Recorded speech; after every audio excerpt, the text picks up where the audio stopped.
ప్రతి అక్షరం ప్రజల పక్షం. HR9 న్యూస్ టీవీకి స్వాగతం, సుస్వాగతం. కడప జిల్లా బ్రహ్మంగారి మఠం మండలం తోట్లపల్లి గ్రామం నందు పలుగురాళ్లపల్లి పార్ట్ 4 రెవెన్యూ పొలంలో బ్రహ్మంగారి మఠం నరసన్నపల్లి గ్రామానికి చెందిన సోమిరెడ్డిపల్లి చెన్నయ్య తండ్రి నరసయ్య 2018వ సంవత్సరం తోట్లపల్లి గ్రామానికి చెందిన కొడవటికంటి జోజి, కొడవటికంటి జయరాజు, కొడవటికంటి బాలస్వామి, సగిలి శ్రేష్, సగిలి పెద్ద ఓబయ్య, కొడవటికంటి మనోబు, సగిలి ఓబిలేసు, సగిలి చంటి వీరితో పాటు కొంతమంది సర్వే నెంబర్ 2083 విస్తీర్ణం 94 సెంట్లు నా పేరు మీద విక్రయ అగ్రిమెంట్ రావడం జరిగింది. 2018వ సంవత్సరం నుండి 2023వ సంవత్సరం వరకు ఆ పొలం అగ్రిమెంట్ హక్కుదారు అయిన సోమిరెడ్డిపల్లి చెన్నయ్య ఆయన నా స్వాధీనంలో ఉంది. దాన్ని కొంతమంది స్థానికులు భూ బకాసురులు ఎస్సీలకు డబ్బు ఎరచూపి భూమిని స్వాధీనం చేసుకోవాలన్న కుట్రతో ఎస్సీలమైన మా మధ్య చిచ్చుపెట్టి సదరు భూమిని స్వాధీనపరచుకోవడమైంది. జరిగిన సమస్యపై గ్రామస్తులను సంప్రదించిన మాకు న్యాయం జరగకపోవడంతో కోర్టును, లోకాయుక్తను, జిల్లా ఎస్పీని ఆశ్రయించాను. ఆయనను నాకు న్యాయం జరగకపోవడంతో దిక్కుతోచని పరిస్థితిలో మీడియాను ఆశ్రయించాను. నేను కొన్న భూమిని రెవెన్యూ అధికారులు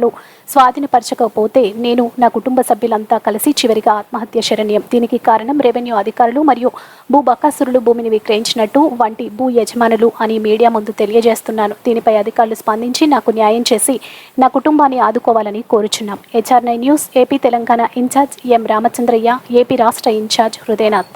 సోమిరెడ్డిపల్లి చెన్నయ్యను, మాది నరసనపల్లె తోట్లపల్లి గ్రామంలో మా వాళ్ళకి చెందిన వాళ్ళ కాడనే మేము భూమి కొనుక్కున్నాం 94 సెంట్లు. దానికి సంబంధించి 70 టిప్పలు మట్టి తోలి సంబాలు వచ్చేసి 70 సంబాలు తోలినాను. ఆ సంబాలు కూడా దొంగతనం చేసినారు.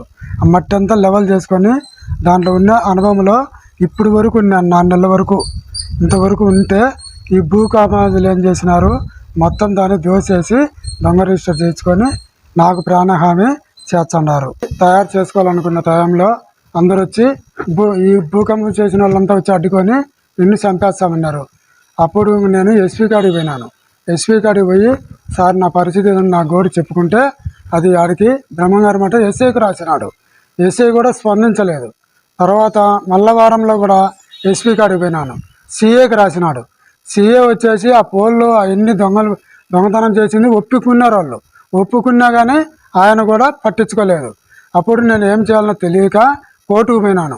కోర్టుకు పోయినా కానీ ఆడ కూడా నా పని వాళ్ళు సహనంగా చేయలేదు. చేయని ద్వారా ఇప్పుడు నేనేం చేయాలనో తోసిపడి కాక నేను ప్రాణహామీకి గురి అయ్యేటట్టు వాళ్ళు చేసినారు. నాకు భూమి నాకు దక్కకపోతే ఈ భూమి చేసిన కబ్జారాళ్ళు వచ్చేసి ఈ రెవెన్యూ ఆఫీసర్లు, పై అధికారులు వాళ్ళ ద్వారా ఏమన్నా నాకు భూమి కానీ దక్కకపోతే నేను ఆత్మహత్య, మా భార్య, పిల్లలు చేసుకోవాల్సి వస్తుంది. నాకు న్యాయం చేయాలని మీడియాను ఆశ్రయించినాను. నాకు హార్ట్ అటాక్ ఉంది.